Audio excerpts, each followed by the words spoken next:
저희가 오늘 읽었던 히브리서 9장 4절에 이렇게 기록되어 있습니다. 거기에는 금으로 만든 분향제단과 온통 금으로 입힌 언약궤가 있고 그 안에는 만나를 담은 금항아리와 싹이 난 아론의 지팡이와 언약을 새긴 두 돌판이 들어 있었습니다. 이렇게 기록되어 있습니다. 이 기록을 보면 언약궤 안에는 만나를 든 금항아리가 들어가 있고 또 아론의 쌍난 지팡이도 들어가 있고 그 다음에 두 돌판도 들어가 있습니다. 언약궤 엄청 큰 거 같잖아요. 그런데 법궤의 크기를 생각해 보면 이게 가능한 일인가? 약간 이렇게 질문이 생기게 됩니다. 법궤의 크기는 성경에 기록된 거 보면 길이는 한 2.5 큐빗 정도 되고 폭은 1.5 큐빗, 높이도 1.5 큐빗 이렇게 되어 있어요. 이거를 그냥 대략적으로 그냥 센치로 우리가 얘기하는 미터법으로 보면 길이는 120cm밖에 되지 않아요. 그리고 폭은 한 70cm보다 적을 거예요. 높이도 70cm보다 적어요. 그런데 이스라엘 사람들이 들고 다니는 지팡이의 길이는 보통은 200cm, 2m 정도 된다고 보면 돼요. 그러니 아무리 대각선으로 이렇게 집어넣는다고 해도 우리가 잘 알잖아요. 피타고라스의 정의에 의하면 이거는 한 130에서 140 사이밖에 되지 않는 거예요. 그리고 이렇게 기울여갖고 대각선으로 집어넣는다고 해도 한 155cm 이 정도밖에 되지 않아요. 결론적으로 2m 되는 지팡이를 만약에 법궤에 집어넣으면 어떻게 집어넣었을까요? 간단하게 조교를 시켜서 집어넣듯이 그냥 문을 열고 그냥 집어넣으면 되는 게 아니라 잘라서 집어넣어야 될 것 같아요. 그렇다고 아론의 지팡이를 막 잘라서 집어넣을 수는 없잖아요. 그러니까 좀 이상하죠. 문제는 법궤 안에 아론의 지팡이와 만나가 들어가 있다는 기록이 공교롭게도 히브리서에밖에 안 나온다는 거예요. 구약에 나오지 않습니다. 또 유대의 전통 혹은 랍비 문헌에 나오냐? 거기에도 안 나와요. 단 성경은 뭐라고 되어 있냐? 만나는 여호와의 앞에 두라고 출애굽기 16장에 기록되어 있어요. 그리고 오늘 읽었던 민수기 17장에는 아론의 쌍난 지팡이는 하나님의 법궤 옆에 두라고 되어 있죠. 즉 히브리서 기자가 약간 오해한 거 아닌가? 이런 생각이 들어요. 강조하려고 법궤 안에 두었다 이렇게 쓴 거 아닌가? 뭐 이런 생각이 들 정도예요. 심지어 우리가 읽지 않았지만 열왕기상 8장 9절에는 이렇게 기록되어 있어요. 궤 속에는 호렙에서 모세가 넣어둔 두 개의 돌판 말고는 아무것도 없었다. 열왕기서에 의하면 법궤 안에는 두 돌판밖에 없다고 명확하게 기록하고 있어요. 히브리서와 충돌하죠. 이런 거를 보면 이제 의심스럽기도 하고 갈등이 생깁니다. 제가 섣부를 판단일지 모르지만 히브리서 기자는 뭔가 되게 강조하고 싶었던 거죠. 법궤 안에 중요한 것이 있다. 그것이 돌판뿐만 아니라 만나도 아론의 쌍난 지팡이도 중요하다. 이렇게 얘기하고 싶었던 것 같아요. 근데 이것 때문에 가끔 기독교를 막 비판하는 사람들 있잖아요. 성경이 잘못됐다고 얘기하시는 분들이 이 본문을 인용해갖고 잘못된 대표적인 본문이라고 얘기하는 사람도 되게 많아요. 근데 조금 더 이런 얘기들을 들으면서 조금 더 저 개인적으로 삐딱하게 생각해 보면 여러분 아론의 쌍난 지팡이에 핀 꽃이 뭘까요? 복숭아 맞아요. 근데 이제 우리로는 살구꽃이에요. 여기 감복숭아로 써 있지만 다 똑같은 거야. 복숭아, 살구, 뭐가 똑같죠? 또 하나? 우리가 매일은 아니지만 잘 먹는 견과류 중에 아몬드가 똑같습니다. 그래서 복숭아 그쪽 다 아몬드과예요. 아몬드예요. 씨앗이 아몬드 되게 비슷하게 생겼잖아요. 단지 여기서 나오는 살구는 조금 더 작고 그 다음에 과육도 조금 있고 그래갖고 조그매요. 그래서 요만큼 표피에 붙어 있을 정도의 살구 같은 건데 조금 붙어 있는 거예요. 그걸 까면 아몬드 씨앗이 나오게 돼 있어요. 근데 꽃은 어떻게 생겼냐? 제가 전에 있었던 교회, 그리고 여기 다니셨던 분들 중에 전에 있었던 교회에 마당에 살구꽃이 있었어요. 살구나무가 있었어요. 그 봄이 되면 그 살구나무가 꽃이 피면 정말 예쁜 거예요. 제가 개인적으로 그 꽃을 보는 걸 너무 좋아했거든요. 그 꽃이 무슨 꽃과 비슷하냐면 벚꽃과 비슷해요. 벚꽃과예요. 그래서 벚꽃과 식물이거든요. 그런데 벚꽃과 비슷한 시기에 피는데 벚꽃보다 제 느낌엔 약간 일찍 펴요. 그래서 어떤 모양인지 찾아보려면 인터넷에서 아몬드 트리 블로썸 이렇게 치면 그런 사진이 외국 사진들이 엄청나게 많이 나와요. 꼭 우리는 벚꽃 길이잖아요. 그거 치면 벚꽃 밭 사진들이 되게 많아서 사람들이 막 거기서 셀카 찍고 막 그런 거 되게 많이 나와요. 이렇게 핀 꽃은 아론의 쌍난 지팡이의 핀 꽃은 이런 살구꽃 혹은 벚꽃 비슷한 꽃이었을 거예요. 흐드러지게 같은 벚꽃꽃이 이렇게 폈을지도 모릅니다. 열매도 열렸어요. 아마 이제 살구, 아몬드 비슷한 게 열렸을 겁니다. 근데 제가 궁금한 건 얘는 시들지 않나? 이런 생각이 드는 거예요. 제가 보니까 벚꽃은 금방 지거든요. 살구꽃도 금방 져요. 얘가 계속 펴 있나? 열매도 시들지 않을까? 그리고 열매 썩지 않나? 이런 생각이 드는 거죠. 그걸 어떻게 보관하지? 조화도 아니고 뭐 이런 생각이 들어요. 만나도 마찬가지. 만나 기록에 의하면 그 다음날 썩었다고 되어 있는데 만나 금황 아래 넣으면 안 썩나? 뭐 이런 생각이 의문이 막 들어요. 돌파는 안 썩잖아요. 근데 살구꽃도 썩을 것 같고 만나도 썩을 것 같은 거죠. 이걸 어떻게 보관하지? 뭐 이런 생각이 개인적으로 막 들어요. 근데 또 놀라운 이야기도 있어요. 유대인들의 전설에 의하면 이 아론의 쌍난 지팡이는 사실은 성소에 있지 않았어요. 누가 갖고 있었을까요? 성소에서 누군가 빼갖고 가졌어요. 누가 갖고 있었을까요? 아론의 쌍난 지팡이를 누가 갖고 있었냐면 이스라엘 왕들이 갖고 있었어요.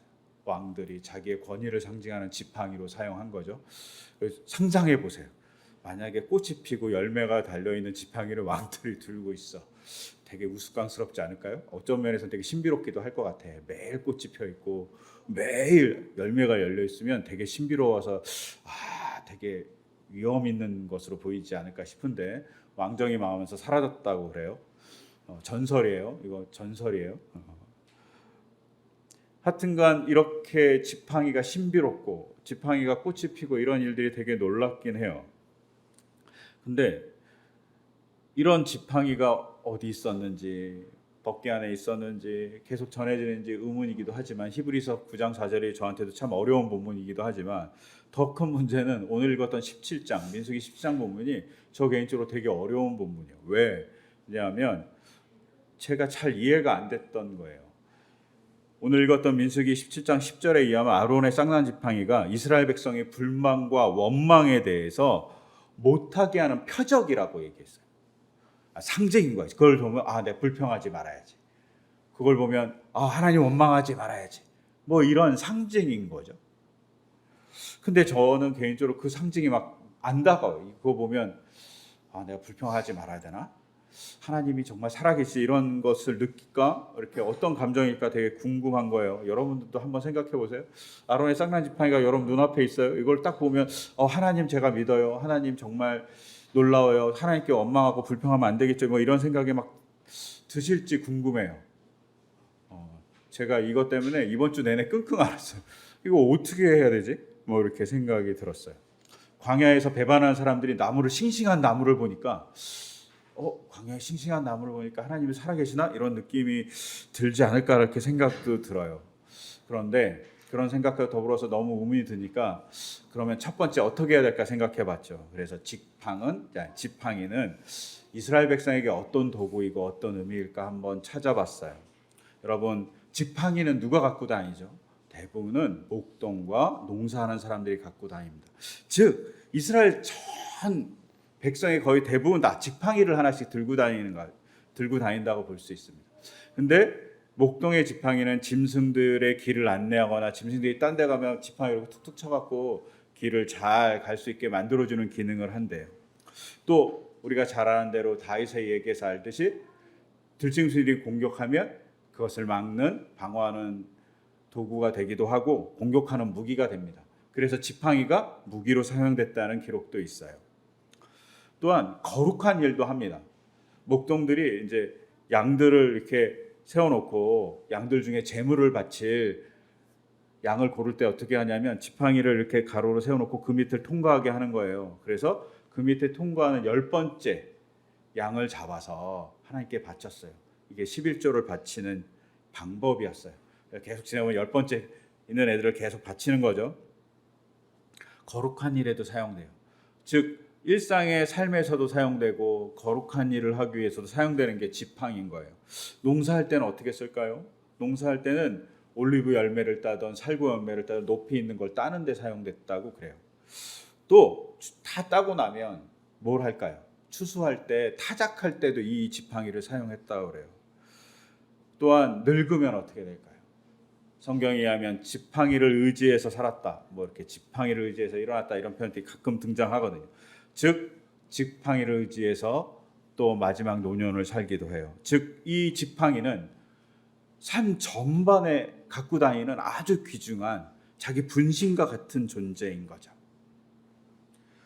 자기 먹고 사는 노동에도 옆에 자기를 지탱해주는 지지목으로도 사용하는 거예요. 그러니까 이런 의미를 갖고 봐서 지팡이를 보면 지팡이를 바친다는 건 뭘까요? 지팡이를 하나님의 전에 바친다는 것은 내 전 삶을 바친다는 의미도 포함됩니다. 지팡이로 모든 걸 했을 거니까 그 지팡이와 같이 살았던 모든 삶을 하나님께 바치는 겁니다. 근데 놀랍게도 오늘 본문의 민수기 본문을 보면 지팡이에 이름 쓰잖아요. 뭘 쓸까요? 지팡이에 자기 이름을 씁니다. 특히 이렇게 기록되어 있잖아요. 레이 지파의 이름을 쓸 때는 누구의 이름을 쓰라고? 레이라고 쓰지 말고 아론이라고 쓰라고. 즉 지팡이의 주인의 이름을 씁니다. 근데 이게 공교롭게도 지팡이를 표현하는 히브리어가 되게 많거든요. 지팡이가 유용하니까 지팡이를 의미하는 단어가 되게 많은데, 근데 여기에 쓴 지팡이라는 단어는 마테예요. 마테인데 이 마테라는 단어는 두 가지로 쓰여요. 진짜 지팡이로 쓰이고 또 하나는 지파로 쓰여요. 부족 이런 레이 지파, 루벤 지파 할 때 마테를 쓰기도 해요.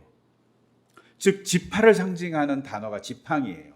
그러니까 그 지팡이에 자기 지파의 대표 이름, 레위, 공개적인 이름, 루벤, 이사갈, 갓 뭐 이렇게 써도 되는데 하나님께서 지팡이를 바칠 때는 뭐라고 하냐면 지팡이 바치는 사람의 이름을 쓰라고 그래요.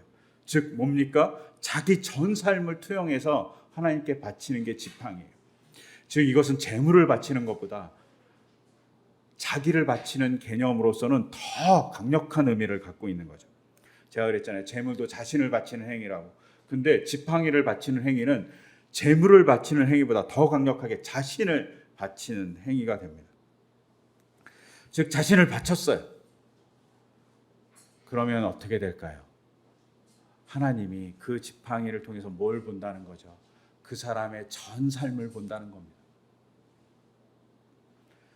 그 사람의 전 삶이 하나님을 향해서 어땠는지, 출애굽할 때는 어땠는지, 이집트에서 노동할 때 노예로 살 때는 하나님을 향해서 어떻게 살았는지, 홍해를 건널 때는 그 앞에서 불평했는지 혹은 하나님의 역사를 기다렸는지, 광야를 뚫고 마라에서 쓴물을 만났을 때는 하나님을 믿고 그 단물이 될 것을 기대했던지 아니면 하나님께 불평을 했는지, 혹은 아말렉과의 전투에서는 하나님을 믿는 마음으로 기도했는지, 전투에 방관하면서 뒤에서 욕을 했는지,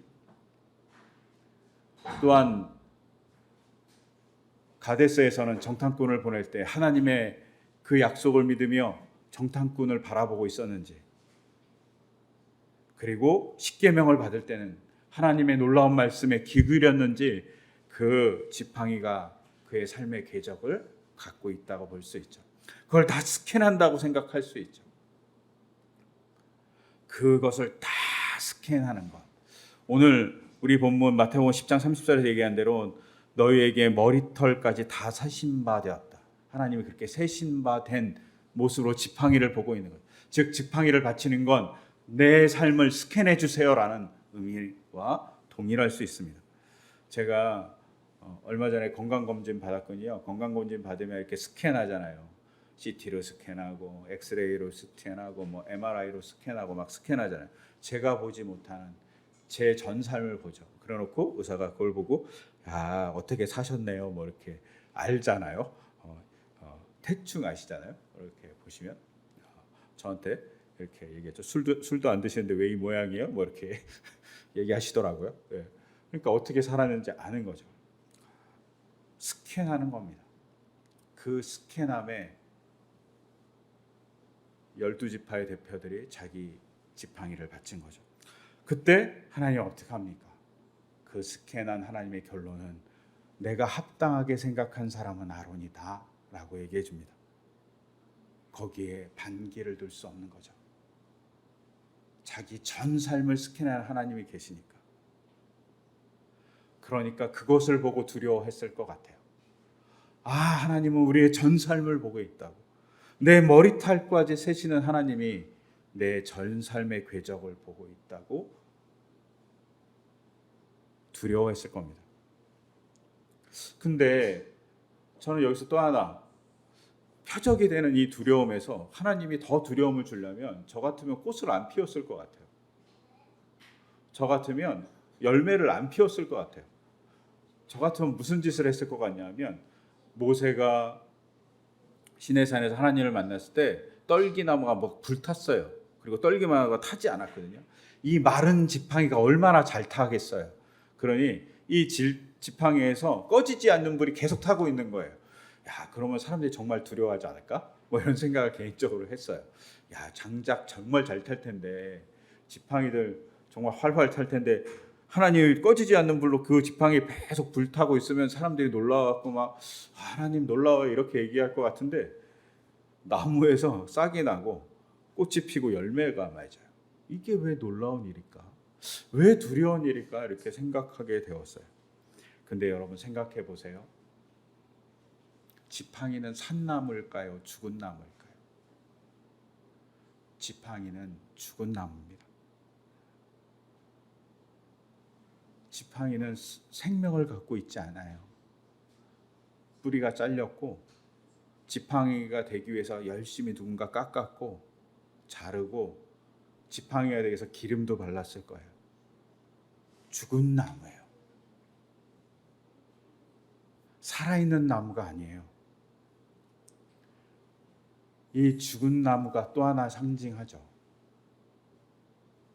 너희는 하나님의 말씀에 귀 기울여서 너 자신을 얼마나 죽였냐. 너의 의견을 하나님께 맞추기 위해서 너의 의견을 내놓고 하나님께 귀 기울였냐. 너 자신은 죽은 존재로 있느냐라는 질문을 던질 수 있습니다.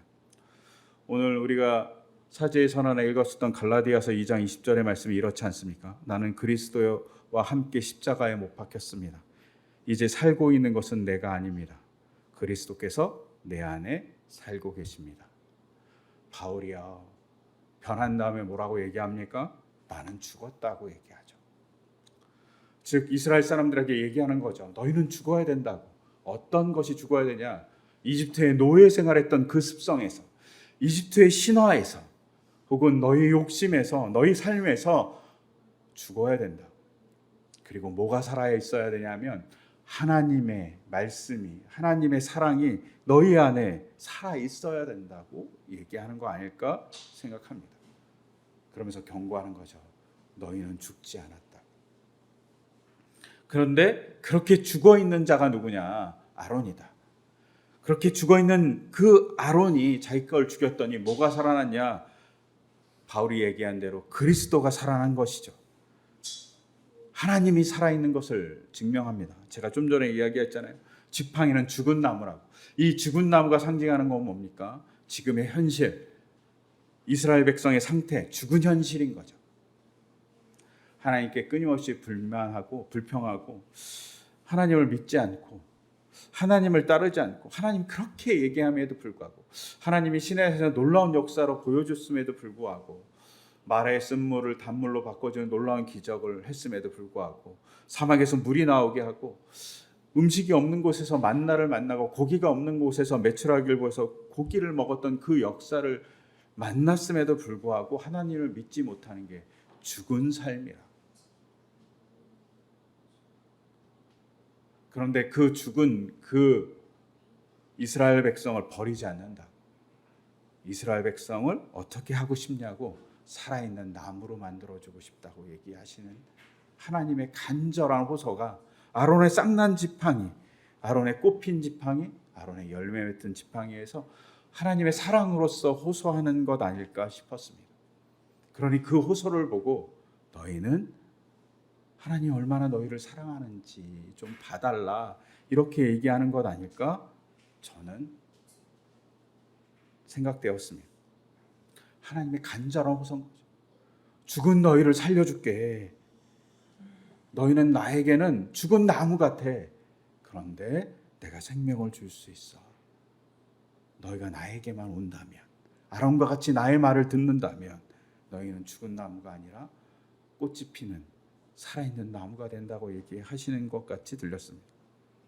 여러분, 이런 지팡이 같은 게 뭘까요? 저는 십자가 같습니다. 십자가가 사형 도구잖아요. 가장 잔인한 사형 도구예요. 그런데 우리는 이렇게 고백해요. 십자가 사랑합니다. 십자가 주님의 은혜입니다. 십자가를 보면서 뭘 느낍니까? 주님의 사랑을 느끼고 주님께서 역사해 주셨던 그 행보를 우리가 보게 됩니다. 십자가 상징이잖아요. 주님의 사랑을 상징해 줍니다. 주님과 우리를 연결해 주는 꼭 다리와 같은 역할을 합니다. 생각해 보십시오. 십자가의 사람들이 예수님을 달았을 때 어떤 마음으로 달았습니까? 권력을 갖고 싶은 욕구로 달았고요. 자신의 것을 챙기고 타인의 삶을 무시하는 그런 얄팍한 인간의 모습 때문에 십자가 예수님을 달았습니다. 달면 삼키고 뱉는 인간의 그 정말 간사함 때문에 십자가에 달렸어요. 문제를 해결하는 방법으로는 자기의 문제가 있어요. 사회가 문제가 있어요. 그러면 우리는 그 문제를 쉽게 해결하려고 어떻게 합니까? 마녀 사냥을 합니다. 한 사람을 죽임으로 민족의 문제를 해결하려고 마녀 사냥을 했던 인간의 못된 습성이 십자가에 있어요. 아무리 바르다고 얘기해도 폭력이 딱 우리에게 다가오면 비겁한 인간이 되는 모습이 십자가에 있어요. 정의와 사랑보다는 권력을 더 좋아하는 인간의 모습이 십자가에 있어요. 인간의 적나라한 모습을 보여주는 게 십자가예요. 그 십자가를 짊어지신 분이 예수님이죠. 근데 그 십자가에서 무슨 꽃이 핍니까? 부활의 꽃이 핍니다. 부활을 상징해 주잖아요. 십자가 죽은 나무잖아요. 근데 그 죽은 나무에서 부활이 일어납니다. 그러면서 하나님이 이렇게 얘기하시는 것 같습니다. 오늘 읽었던 마태복음 10장 30절 31절에서 아버지께서 너희의 머리카락까지도 다 세워놓고 계신다. 그러니 두려워하지 마라. 너희는 많은 참새보다 귀하다. 내가 십자가를 지는 건 너희가 귀해서야. 너희 마른 나무 같지만 죽은 나무 같지만 너희가 귀하기 때문에 나는 십자가를 지는 거야. 성자 예수님을 보내주신 의미도 이런 것 아닌가 싶습니다. 우리가 해야 될 일은 뭘까요? 아론이 자기의 마른 지팡이를 받듯이 우리를 살펴달라고 우리의 모든 것을 주님께 보여드리는 겁니다. 그러면 주님이 마른 우리의 삶에 꽃이 피게 하신다는 겁니다. 이건 개인뿐만 아니라 한국교회도 마찬가지일 것 같아요.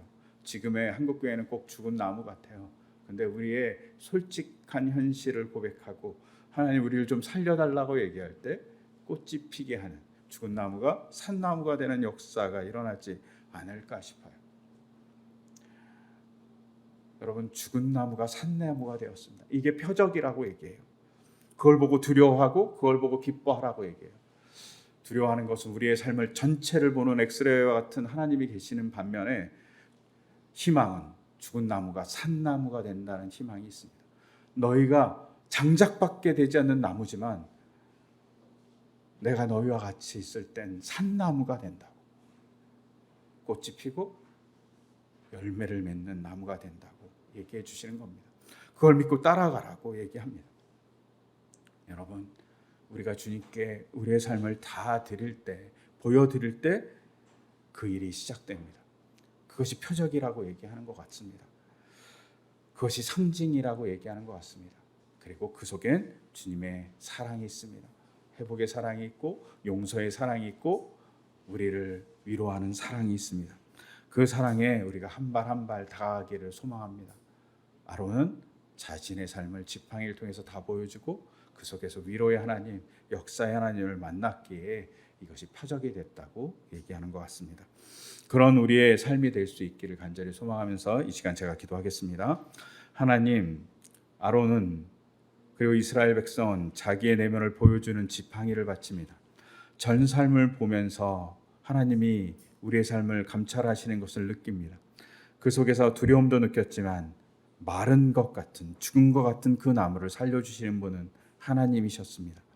주님, 우리의 삶의 자리가 죽은 것 같을 때가 있습니다. 소망이 보이지 않고 메마르고 탈출가 보이지 않을 것 같을 때가 있습니다.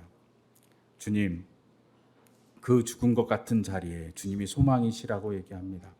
주님의 힘으로 꽃이 피고 열매를 맺는다고 얘기합니다. 주님, 그러기 위해서 우리의 삶을 온전히 주님께 솔직히 고백하고 주님의 역사를 기대하며 잠잠히 기다리는 우리이기를 간절히 소망합니다. 그리고 그것을 통해서 하나님의 역사가 나타나기를 간절히 소망합니다.